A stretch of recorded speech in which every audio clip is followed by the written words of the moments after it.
Well, good afternoon, everyone, and hello. My name is Jeff Hahn, and I'm facilitating the afternoon webinar series for Corwin.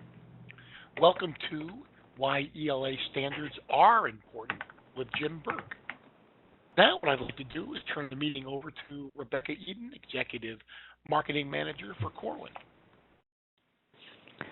Hello, everybody. Thank you so much for taking the time to join us. I have the privilege of introducing Jim, who is just an amazing person. He does so much that I just can't believe it. So Jim teaches English at Burlingame High School in California, a public school where he has worked for more than 20 years. In addition to teaching full-time, Jim is the author of more than 20 groundbreaking books and serves as a senior consultant for the Holt McDougall Literature Program. He serves as the Chief English Language Arts Advisor to the College Board, and he is creator and moderator of the English Companion Ning. So, Jim, I'm going to turn it on over to you. All right. Thanks very much.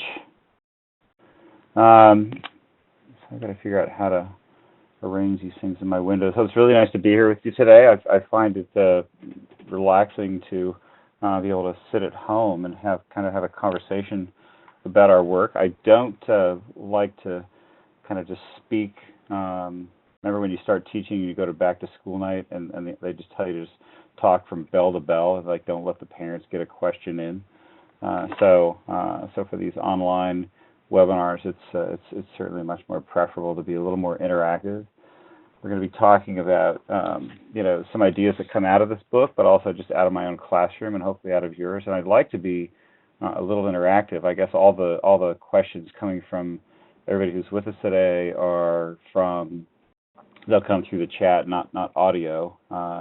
And so please, at any point, jot down questions, responses, things that are coming up as we go. I taught this morning and ran home and had a quick little lunch and came up here to get spend this time with you. The pictures that we'll see are my own kids, so those are kids from my class last year. And so let's go ahead and move ahead. I'd like to, I think it's really helpful to start with just, I guess you'll post these things into the chat area, but what are the questions and the comments, the concerns or observations, the problems and possibilities, obstacles or opportunities that you're facing in your classes? And it might be helpful if people don't go into too much depth, but sort of say, I'm teaching 7th grade, and one of the big questions that comes up for me is this, or just something that situates things a little bit. I'll tell you a little bit while you're thinking about what to jot down or while you're jotting things down. I'll tell you about the picture. I love the fact that the first question that comes up is about parents. The pictures that you see there are Raquel, kind of working solo, and just this example of what it looks like to bring kids in for the kind of academic work that we're doing. Raquel is, in her own way, not very different from a student like I was when I was in high school. She comes from, a family that doesn't really have that much of a academic background. So she's really has a lot of these literacies that she needs to learn. She's in her 2nd year in community college now from when I actually took that picture. But you get a kid that comes into a class that's trying to learn how to read critically and write about these things. It's I have 35 kids in a class, so I think we have a lot of different scenarios. Let me see a couple of questions. How to get parents on board with the Common Core against political.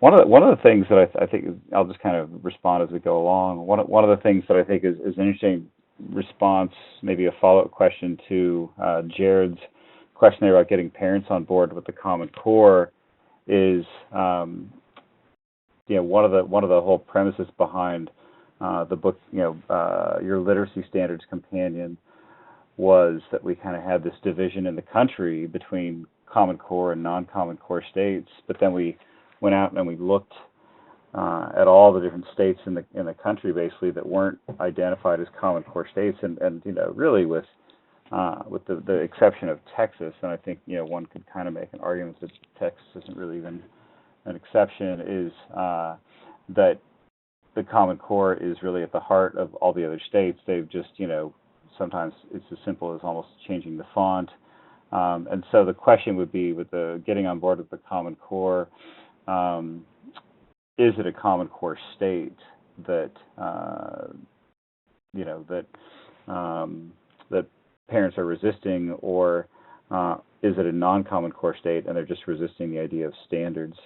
One of the things I think just with a lot of the stuff in general has become so politicized, but then when you sit people down and actually talk with them about it and put it in front of them as parents, I think it really demystifies it. One woman in Georgia, at a big district in Georgia, actually had a tea. I loved that. She had a bunch of women over for tea, and they sat around and read the Common Core, and these people were suddenly realizing that there was nothing in there that they could disagree with. So it had become so, sort of, weirded out there in the media sphere that a little tea over the Common Core led to a great deal of clarity.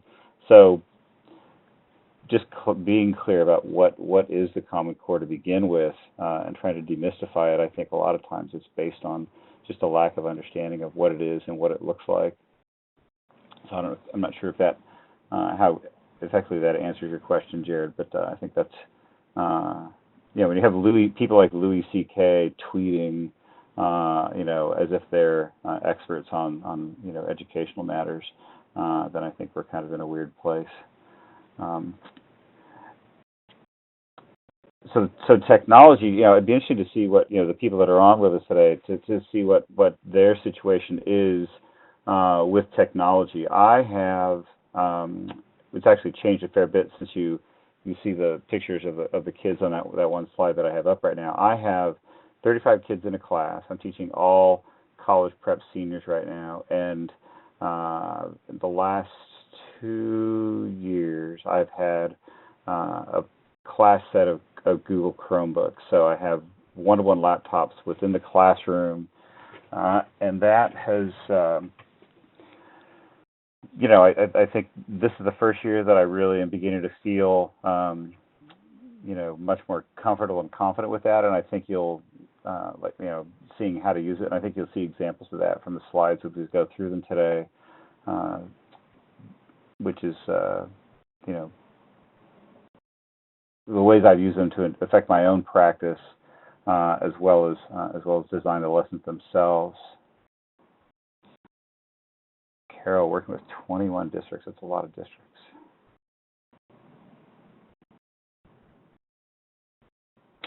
Well, let me go through, and Sarah, I see your question there, and Carol, I see your post. So let me just go through and just kind of talk about what I've got set up for us, and then really as the questions arise, I will say, just while I've got that slide up, that I think one of the interesting challenges for me is, and you'll see this in a couple slides.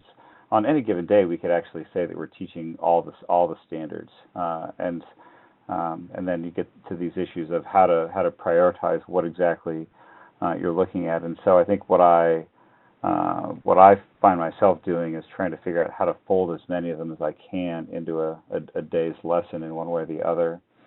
And so let me just click into the next slide. I think in terms of the standards themselves, I think that one of the things, so I sit in a lot of different situations. I sit on this board at the college board that's doing a bunch of work around AP and pre-AP programs.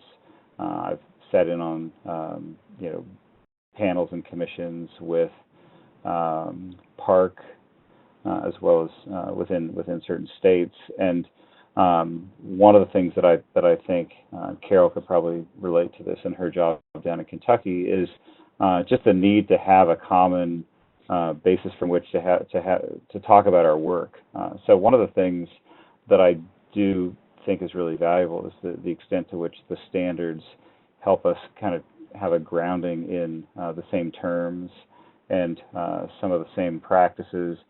In my own school and situation, you've got a conversation going on right now at the district level course of study committee, which is revisiting, district level designs for courses, and so it gives us the Common Core gives us a structure to be able to have for that conversation at my school. I think a lot of us, when we talk, since we're focusing on ELA today, we talk about what's the responsibility of the ELA teachers, and yet the state, the standards are definitely have these reading and writing and literacy standards for the other subject areas. So within the school, to have that conversation about argument, for instance, as it relates to others, I think the standards provide a structure for that. I think that's something that's still emerging. PLCs, from my experience traveling around the country and in my own school, they're still in the early stages. I think still people still trying to figure that out.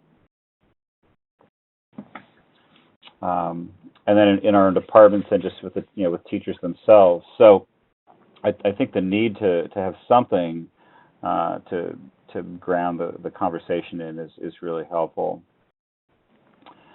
So I put this sheet together in the Common Core companion books, all the different versions, and because I think when we're planning, we really do a lot of our work on the run, just because of the pressures of time that we face. And so I really wanted for myself a one-page document that I could use to just consult for the primary anchor standards. And I thought it would be useful for us to take a minute, and whether it's if you're in your role at Carroll, kind of more to instructional specialist role, or somebody just working with like Sarah working down in your own classroom. To take a look at these and try to figure out, do a little bit of self-assessment relative to the people that you're working with, or the situation in which you're working with the standards, and try to identify, what are the areas, where's it going well, where's it not going so well, what are the areas that you need to prioritize, with regards to that. This is a question that kind of speaks to what Susan is asking there in terms of when you're trying to prioritize. So if we start by simply asking what are the areas where things are going really well and what are the areas where things aren't going so well, I think that's one way to try to prioritize. I'll show you some others.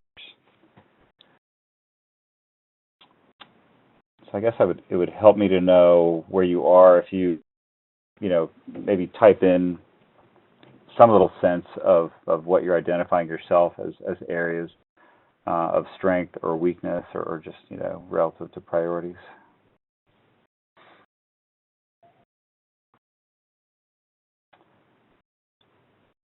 My own perspective, I think that I would say, this is partly related to the book that I've been working on for the last couple of years, is writing. I just continue to be really concerned about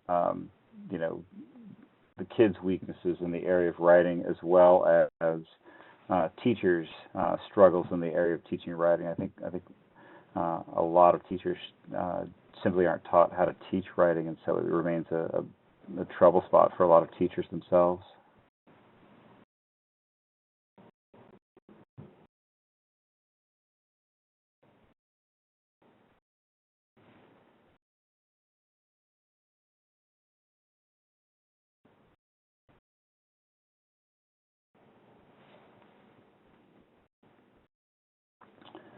While people are jotting, thinking about it and jotting down a little bit, I'll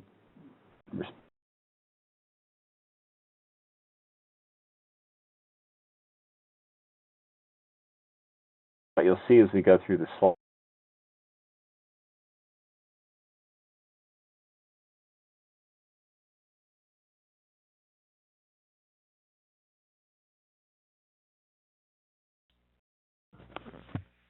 Jim, we seem to have lost your communication. We can't hear you.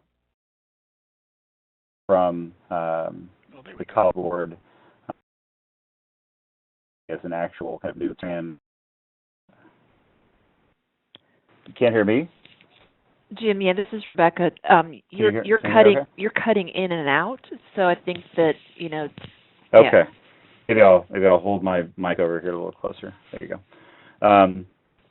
So Jared asked a question about my opinion about the pre-AP and AP Plus stuff in relation to the standards, and I think to some extent it's going to vary by school, but the AP and the pre-AP program, which is a program that you're going to see rolled out by the AP / College Board program more in the coming year, sort of comes with its own standards, but at the same time, I think the idea is that those standards complement or are consistent with actual state standards. So I think in some respects, the overarching question is simply to have some kind of standards to steer by.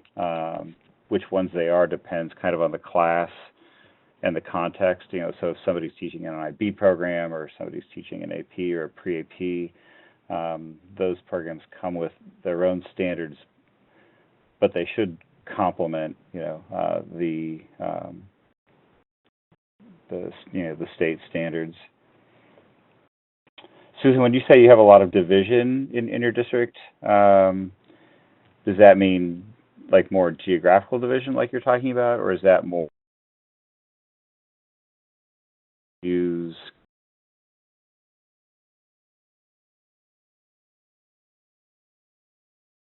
Jim, I'm not sure why, but your microphone cuts out.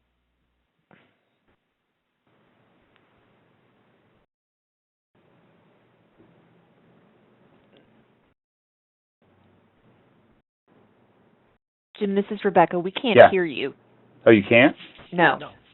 Oh. Now we can. Is your headset plugged in all the way? Maybe it's loose. Okay. As far as I can tell, it is. The battery seems to be fine. Okay, everything. I'll try to make a point of, so keep me aware of if it's not working.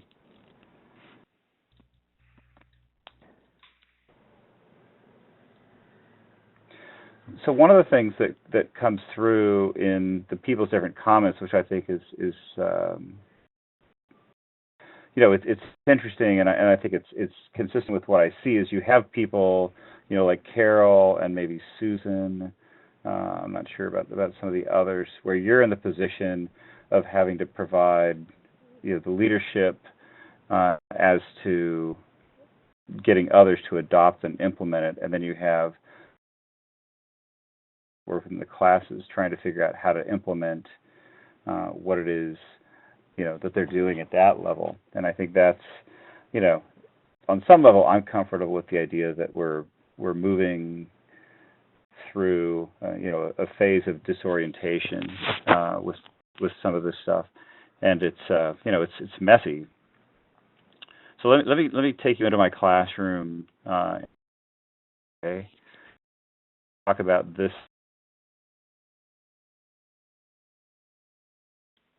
Jim, you're cutting out again. Oh, am I really? Oh, sorry. So if it says speaking Jim Burke, then that means that I should be able to see it.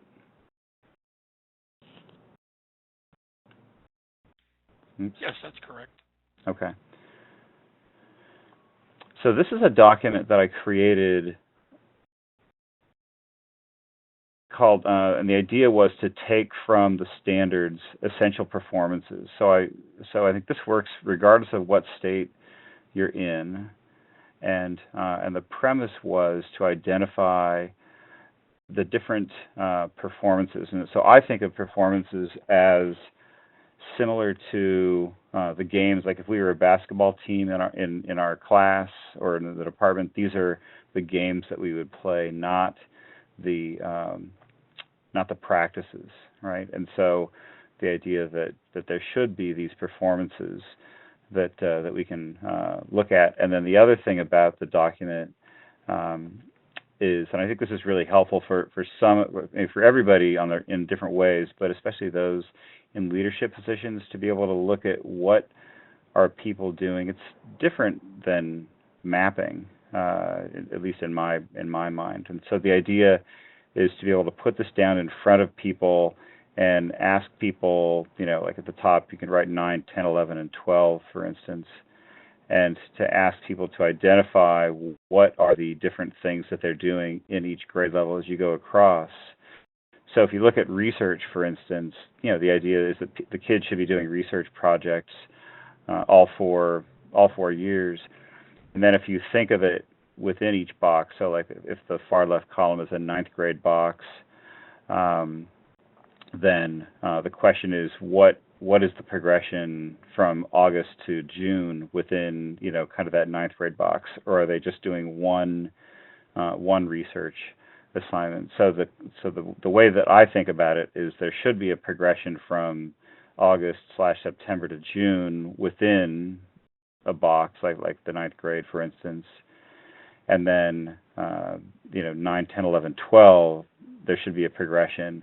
And the way that I think this is really helpful to use this is to give it, like this is what I've done, is to use it to help people have kind of a reflective but productive conversation. So my suggestion is that you give it to people individually in, a PD day or a department meeting or something like that, and you ask people to fill it in on their own for their class, and then get together and talk about it.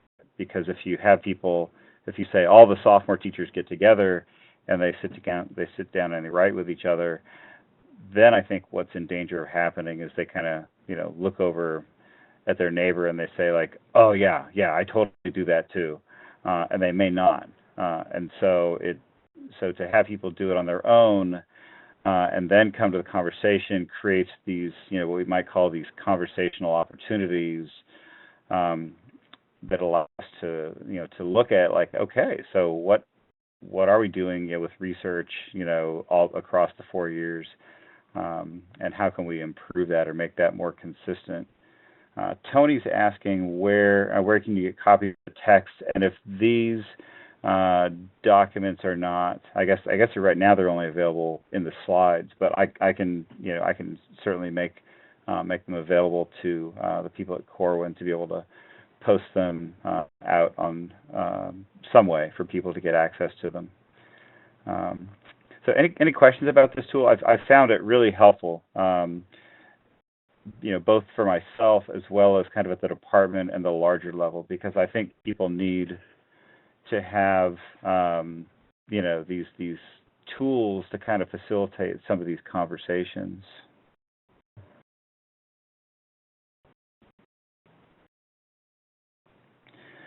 I think Julie's question is a really important one, and I think that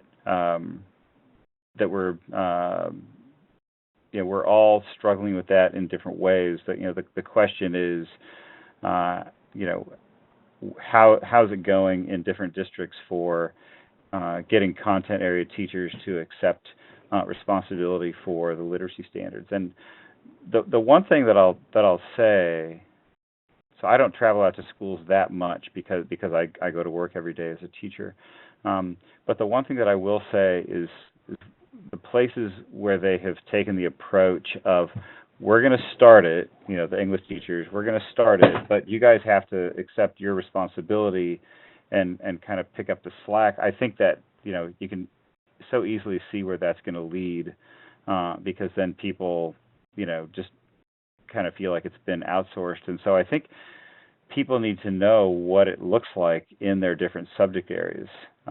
And so whether it's bringing in somebody from the outside to help with the content area literacy, or showing the people in the different subject areas questions on the state test that really help them to realize that that's not a kind of literacy that that ELA teachers even know how to teach to, right? When you start looking at some of the scientific reasoning kind of strands in the standards, and reading more quantitative texts, that it really does call for them to accept responsibility.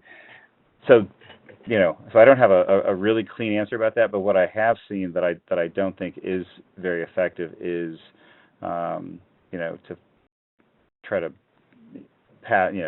ELA teachers to take it on. I see the follow-up there. I'll try to come back to that if I can move along here a little bit. Time goes so quickly. So this is a tool. This is from a report that I can't recommend enough, and so I'll use this to kind of extend what we've been talking about a little bit. So the book that I've been working on for the last couple of years has been on designing writing assignments, and so I started gathering writing assignments recently from not just English, but writing assignments across the different subject areas. And it turns out that a similar thing. So I gathered hundreds of assignments, but Education Trust in Washington, which usually is a little more policy-based, turned out to be doing something very similar. So they gathered, I think it was like 3,000 assignments. I believe these were primarily middle school assignments, and they looked at them with the premise that that if the standards were implemented with great fidelity, that standards really had the potential to be transformative from a perspective of sort of equity and social justice and all that. So they developed this literacy analysis framework that basically has these 4 areas that they think we should be assessing our work from. So one was the extent to which, out of these 3,000 assignments they looked at, what percentage of them were aligned with the Common Core. So to some extent, if we go back to the earlier question about AP standards and things like that, I think like the bottom line is alignment with standards, whatever that means in your state.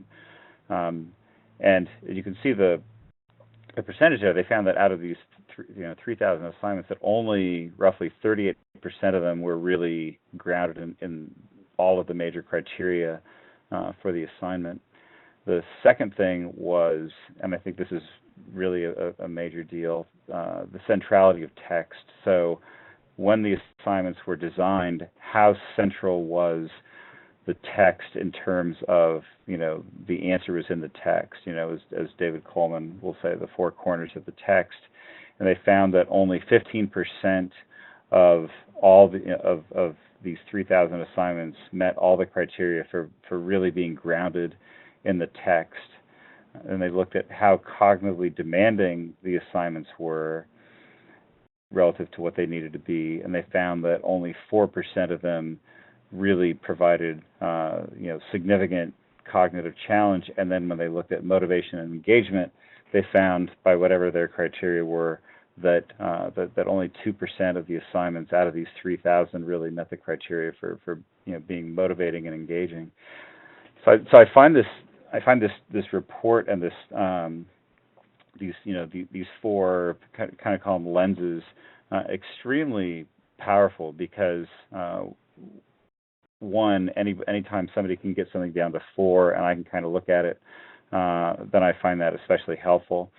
But when you look at those numbers, what they do is they challenge us to really look at the design of our assignments, and from that perspective, ask ourselves, to design with those things in mind. So in the time that I have, keep posting questions, but I'm going to move ahead and try to look at how this applies a little bit more.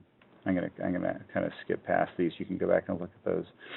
To some extent, it starts with the verbs, the mental moves that we want the kids to make, and whether they know how to make those. And so I'm kind of going all the way down to the design of the assignments and the actual language. And these words, from the A list, from the academic moves, these come from the. I'm sure that they make the PowerPoint available somehow, Jared. This list of words comes from me having gone into the standards themselves and identified the most frequently used words. So it's not meant to be an academic vocabulary book in the same sense that you see books like that sometimes, but to be these are the academic and the mental moves that kids need to know how to be able to make. And so I think when you look at that cognitive demand aspect of the report that I was just talking about. I think, like, I write my lesson plans and my assignments out with pretty much all the first word is the one of these, sort of check the demands of whatever it is that I'm creating. So let me take you into an actual assignment and first explain what you're going to see here. So this is what I call the daily record, and this is what my daily lesson plan looks like. But let me explain it a little bit because it might be confusing. So this is a Google Doc, and you'll see a screencast roll up here in a minute, and then you'll be able to see still shots of it. So what I started doing about 2 years ago to kind of improve the design of my lessons and try to, I guess, reach sort of those 4 elements that the checking in thing was just talking about, was I created a template for my lesson plans that I write with my kids in mind and as the users. So what you're going to see is what my kids see every day in my class, and it's what I write every day for my class, and it's available to the kids in and outside of class. And I think this goes back to the question about technology. I think this is one of the things that technology so far has been really transformative for me. So what you're looking at is a table of contents that's hot linked to the day's actual lesson, and then you'll kind of see it scroll through. So I think that's what's going to happen. Yeah. So each of these is just the table of contents, and so you'll see me click on that day. And the lesson plan template has these different elements that I write out, and I tell the kids that the main things they need to look at in class are Act 1, Act 2, and Act 3, and then the homework. So this is mainly up on the screen, or it's me, zooming in. Like a lot of times, you're just seeing one little piece at a time if I kind of enlarge it. But the structure of it is designed to help me differentiate things. So you see, I don't know how to clip out that last little piece there. And so you see me stopping the recording. But I've got a range of kids with special needs, so I become much more aware of the need for audio versions. You see me trying to bring video in to teach the kids how to take notes, about, in this case, power, which is part of our inquiry. And so this just goes through and like in a still is what we also just saw.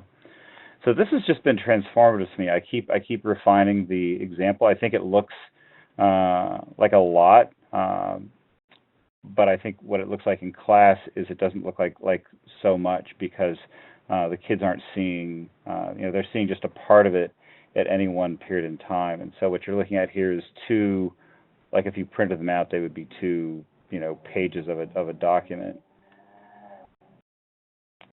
And the 3 steps or the 3 acts are, I don't really think that we can make any more than 3 moves generally in an instructional period without it kind of falling apart in our hands. So one of the things that you see here is me, for instance, the top left-hand side, you see write a paragraph about the story that begins with this line.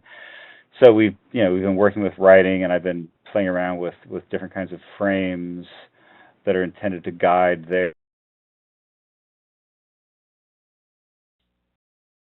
We lost you again, the Jim. Keynote tool. There you go. It's sorry. So under Act 2, you see a video for how to understand power, and then under that you see a copy and paste this Keynotes tool. So that's a structured note-taking tool that I created, and so they copy and paste that into their digital notebook where they do a lot of their writing. So this is another one of the ways in which I guess I would say that technology has begun to be much more front and center as I realized that I can create like a structured note-taking tool like that they can cut and paste into their digital notebook but you could also print it out, and they could just as easily use that by hand. The brief incorporation of art for a short story we were reading called Graffiti, so I just put some political art up there. The what to remember is an interesting little way for me to try to figure out what are some of the key things that we talked about. So some of these things are really more for me. They're sort of nudges. And then this was, so these are just like for 2 days worth of lessons that I was kind of putting in there to work with. And let me pause for a second and see if there are any questions about any of that, because that's a lot of stuff.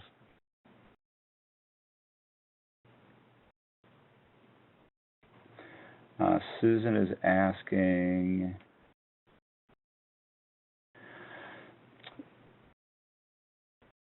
so Susan's asking, are all the teachers doing lessons with students at school? So I have one senior colleague. The two of us teach all the college prep seniors this year, and Melissa is the one that that turned me on to what she calls the daily agenda, I think is what that's called. And I guess my problem, which hopefully is mostly a good problem, is that I just kind of can't help tweaking things. So she does that, but she, I guess I would say that, like, we're not using the same document, but we do that for both of our classes, and then we can kind of follow what each other is doing in their class, and it becomes a kind of an invisible sharing. The other thing that's turned out to be really powerful with that is I've just had a number of kids the last couple of years that have been out for kind of more extended illness situations, so it gives them access to the whole class. And then the special ed collaborations. So I've got a range of kids with different 504 and IEP needs, and so their special ed teachers are able to link in and have access to what we're doing every day. The other thing is just, I guess what I would say is, I just feel like it holds me accountable, not in a sort of a specifically assessment kind of way, but it's like nudges in a sense, like those pieces are there to say, come on, like what's the focus? What are you talking about today, or what are your objectives? If you don't know what you're trying to accomplish, then how will you know if you're trying to get there? Jared's asking if we're on a block. So I have 4 periods a week. 3 of them are 51 minutes, and then one of them is a block. Sorry, I should go back to that. So I think one of the things that we look at with the Common Core, or the standards in whatever state that we're looking at, is reading closely and critically, reading in different ways, like reading across a variety of types of text to explore a particular idea, or reading one longer work, a book, for example, like 1984, which we're just starting as a specific inquiry. So this is the book that I'm using in my senior class now, and it's a book that I've actually spent the last 3 years putting together for Norton. So it's kind of the Norton anthology for high school. And if you look at the readings, what you can notice is you've got, in this education unit, which you'll see a sample of here, you've got nonfiction, you have poetry, you've got some fiction, you've got kind of more informational pieces like the Mindsets by Dweck, an infographic by Holmes of her idea. You got memoirs. So it's all around the idea of education. But we read them as part of an inquiry into the idea of mindset as the first unit for the year. So I just thought this would be a useful way to give you a little bit of an example of what a unit might look like. So this is what an assignment in my class looks like for a unit and for a paper. So so I do all this up front, in collaboration with my colleague, and those things running down along the left side, the overview, the objectives, the requirements, those don't vary too much on any of the assignments. So again, they kind of function like a bit of a template, and we spent a lot of time putting this together up front so that we've really kind of mapped out the whole experience. So kids get this early on, and it serves as a kind of a draft guideline for the unit. And you see the paper we've thought out ahead of time, the kind of paper that we want them to write, the moves that we want them to make as writers. I'm personally not a huge fan of using too much specific standards language in documents for kids, because it's standards language and they don't respond to that too much.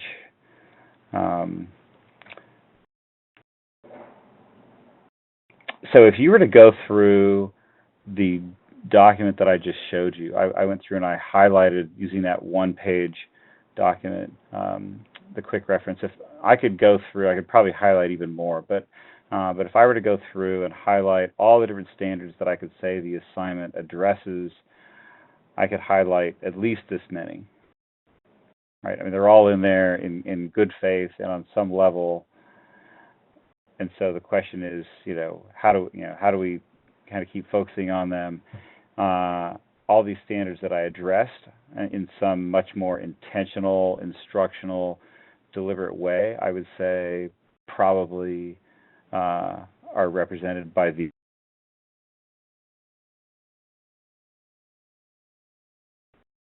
And then Jim, you're cutting in and out again. Make between primary and the distinction that I would make between the primary standards and secondary standards is that primary standards are those standards that I am talking about directly to the kids and trying to teach. Secondary standards, I think what I would say is those are ones that are in the background, that are informing my practice, that I don't need to talk about to the kids with.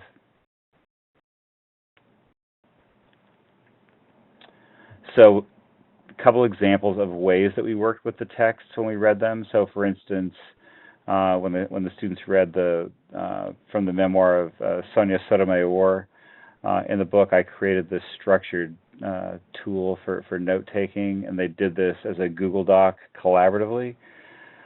So what you notice is that I'm trying to give them kind of a structure for their thinking that also works a little bit on the writing. So we're trying to identify when she struggled, why she struggled, how she struggled and responded, etc. And so I find that I do more of this kind of structured note-taking these days by way of making them more intentional about their reading than I have in the past.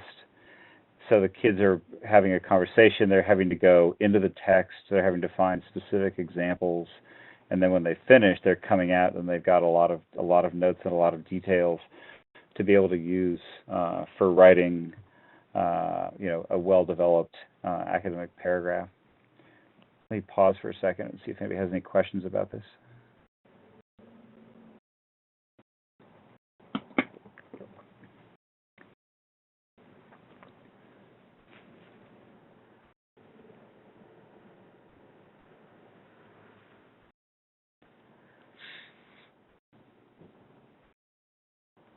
One of the ways that you can structure an assignment like this is you can design it so that whatever they write that goes all the way across, it can form a complete sentence. So you can have like a who, who subject does what. So for instance, with Henrietta Lacks, I might say something like who would be Rebecca Skloot does what. So you'd say Skloot argues, and then what does she argue? So I would be having the kids complete a variation on something like this that would go all the way across as a single sentence.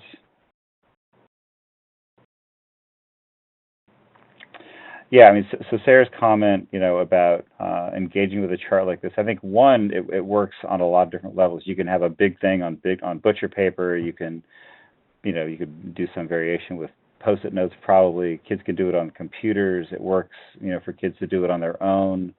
But probably the main thing is that it it gives them. I'm trying to build the structures for the mental moves that I want them to make. So Carol's asking a really great question. Do I share these content with content area teachers? So it's kind of an awkward answer maybe. I do. I share them generously and happily with any other school and any other teachers that I work with outside of my own school. But it can be complicated in ways that maybe some of you can appreciate in your own school, right? So I have shared some of these things, but I'm not in the role of always trying to do PD in my own school. It can get a little complicated, I think, sometimes. So I'll always share it with those that I know would want to see it, and if somebody sees it and asks about it, then I'm happy to do that.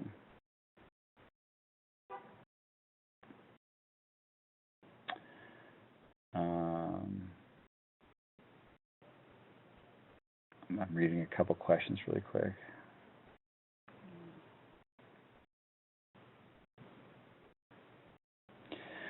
The grading, it kind of depends. Just taking Janine's question there for a minute. The grading kind of depends. So, for instance, something like this, I'm really pretty much giving them some kind of, maybe some kind of a grade for participation in class. These notes are ending up in their digital notebook, but then the paragraph, for instance, that they might write on their own outside of that would then maybe get its own grade. I kind of handle it in different ways. Time is running quickly here, and more quickly than I can easily keep track of. A couple of things to just share about this unit. So with those readings, I'm looking for great video resources, but when I have kids do the videos, I am trying to make them very active. So when they watch the Carol Dweck video in the bottom right-hand corner there, they are taking a kind of note-taking tool that I've developed that they use. So when we get to the paper, I'm going to jump ahead a little bit here. So when we get to the end of this paper, to this unit, and they're ready to write the paper, one of the things that I've begun doing is I think kids need to know what it looks like. And so if I don't have samples from past students on an assignment, then I'll try to do part of, if not all of the assignment with them to create a model as we go along. So what you see here is me doing the example, doing the homework with them as they go along. Final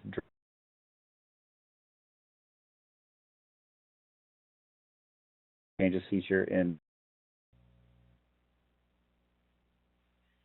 You seem to have cut out again. Found that really.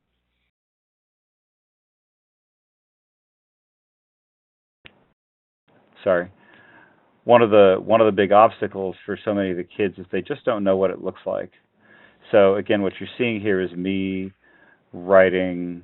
This is me creating this over the course of several days, not just at one time, and then creating these annotations for what the assignment looks like. And then it definitely makes a difference for me to be able to, it takes me inside the assignment and helps me better understand how I can improve it. And then there's the evaluation sheet for the assignment, which, so I haven't written comments on a paper in a number of years now. And the reason for that is the thing over on the right-hand side there. So I've given most of my feedback on papers verbally, using Turnitin or using my iPhone, and then sending it to the kids and I'll kind of use that evaluation sheet as something of a guide, and then the verbal feedback for them to use as a guide. And then what they do is they take the verbal feedback and they create a to-do list. I don't think I have an example of that, but they have a they take the verbal feedback and they create a to-do list, which they then use to revise. And then they do what we did this morning, which is I sit down with the kid and they just show me their revision history. So I'm not going to reread their paper. They just show me their revision history, and I look at that and I tell them if they made a lot of changes, then it's going to go up a full grade. And if they made some changes, it's going to stay what the grade was. And if they make no changes, it's going to go down a full grade. And so we sit there for a minute, and it's very readily apparent. They've all gotten a lot of feedback, and very, very few kids don't try to make their papers better. So that's kind of just a case study of a unit, that we have time to look at today. Can I go through and specifically highlight each specific standard in the assignment? I guess the quick and obvious answer would be no.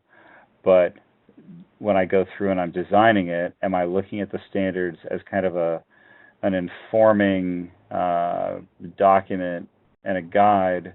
Then I'm definitely doing that. So Susan's question about the turnaround on the audio comments. With a lot of things it depends, but what I will say is that I just find giving the audio comments so much more comfortable. I'm so much more fluent. So the comments, I've kind of evolved a rhythm that goes like this. If I'm reading your paper and I say, "So Susan, this is Mr. Burke, I'm looking at your paper. I really like that introduction and the way you open up with those quotations. There's one thing that I see in the introduction that I think would be good if you could take a look at. So when you revise, go back there and do this." And so there's kind of this rhythm of I noticed, I noticed. I think one way that you could improve it is this, and then that's going to go on their list of things to do. So the question about how long does it take to sit with each student, so it's not a long time. I mean, it's it's like a minute to a minute and a half today, at most 2 minutes, because we're really just looking at their, I'm not even looking at their paper, I'm just looking at their revision history.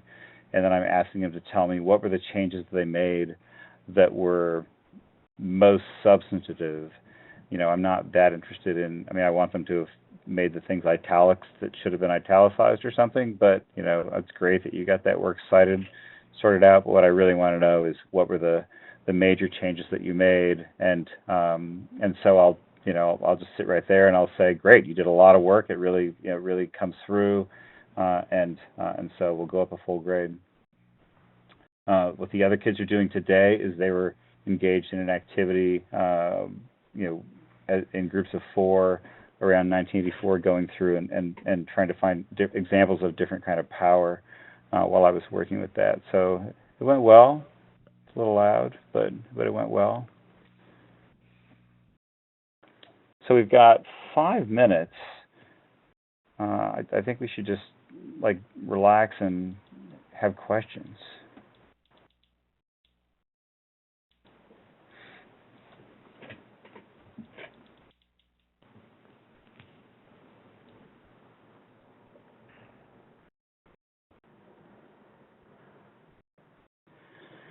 The MSE, how's that quantified?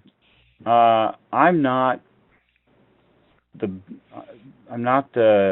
your man to come down to the really, really precise percentage and things like that. And I'm especially a strong believer in that when it comes to writing, because I think writing is not a quantitative performance, or when we do try to quantify things too specifically, then I think we run the risk of getting down into this 1 of these and 3 of these because I have to give it a grade. So one of the things that I really like about the revision process is grading it this way is I feel like I can give them a really honest grade with the knowledge that they can improve on it, and I'll basically try to clarify for them what in my conversations what missing or satisfying or exceeding it means. Tori, I'll have to let the good people at Corwin answer your question about its availability later. No, it's not. Julie's question about like how do I find time to work with it? It's not. It's not a special day. I haven't actually met with them the way I am now in the past. I just don't quite know. To be honest, I can't remember how I looked at their revision history last year without meeting with them. So the conversations have been good, but it's definitely something. I guess I probably had them submit their papers online, but I find that overwhelming. And one of the things with technology that I find myself thinking about this issue. I don't know if this is on your minds.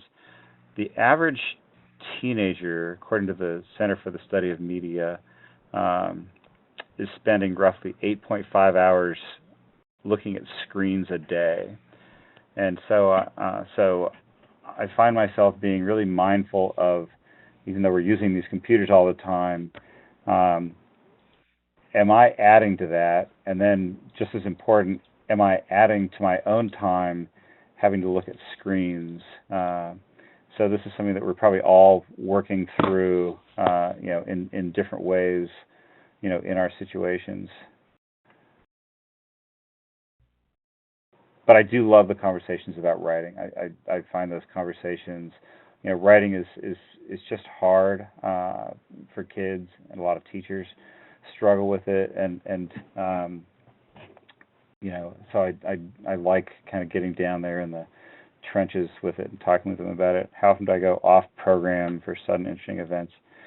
Well, so today's a sad day to ask that question, Jared, because it's a really important question. So I'm talking about 1984, and I come into class, and I went to bed last night at about 12 o'clock, and the first little news bits about this Las Vegas shooting were coming through, and it was about 2 people getting shot, and so I went to bed thinking like, oh, that's so sad, but there was no sense of it being what it is. And then to get up this morning, so we talked about a little bit at the beginning of the period in each of the classes, which kind of threw me off schedule for the conferences, about surveillance in a world where you would want to try to prevent crime, and how much surveillance.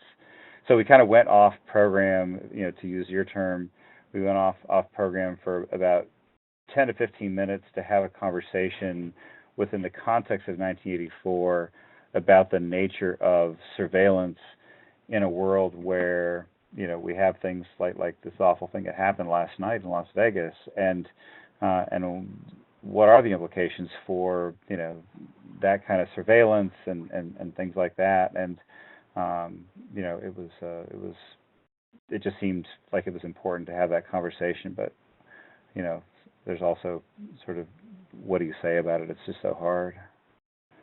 So I think we're probably at the limit. I don't know how to behave without a bell going off, but it's really nice to sit here and think about the work that we're all doing. I'm grateful for the chance to share, with you all some of the things that I'm doing. I'm comfortable with the mess of it. I think it's a time in our work when people can feel like they have to be really precise, and we work with kids that are messy. So embrace the mess. So this is Rebecca. I'm just going to kind of close out a bit here. So Jim, could you skip all the way to the very end of the presentation so we can show the common. There we go. So Jim's available for consulting, and also I just wanted to let you know that there are the Common Core companions for those of you who are in Common Core states. We have one for 6, 8, 9, 12. We also have for K2 and 3.5. And then for those of you who are in states that don't follow the Common Core standards, we've created the Your Literacy Standards Companions, which basically provides an index for your state at the beginning of the book and cross-matches your standards against the Common Core standards, and then shows you where in the book to go for information about how to teach those standards, what they say, what they mean, what the student's supposed to be doing, what the teacher's supposed to be doing, etc. Several of you have asked about whether the webinar will be available. So yes, the webinar will be available. We'll be sending you all a follow-up email and with a link to the webinar. The PowerPoints will also be available. So we'll be sending, when you get that link, you'll also be able to access the PowerPoints. And I've already sent Jim an email, which he probably hasn't looked at yet, just asking him to share some of the forms that he talked about this evening and that were in the PowerPoint. If he could share those with us, then we'll be able to share those with you, so that you'll be able to get a full pictorial view of what that looks like. So I think that we're done. Jim, thank you so much. I found this fascinating. I hope everybody else did too. And there's just still questions coming in. So thank you so much. Yeah, thanks everybody.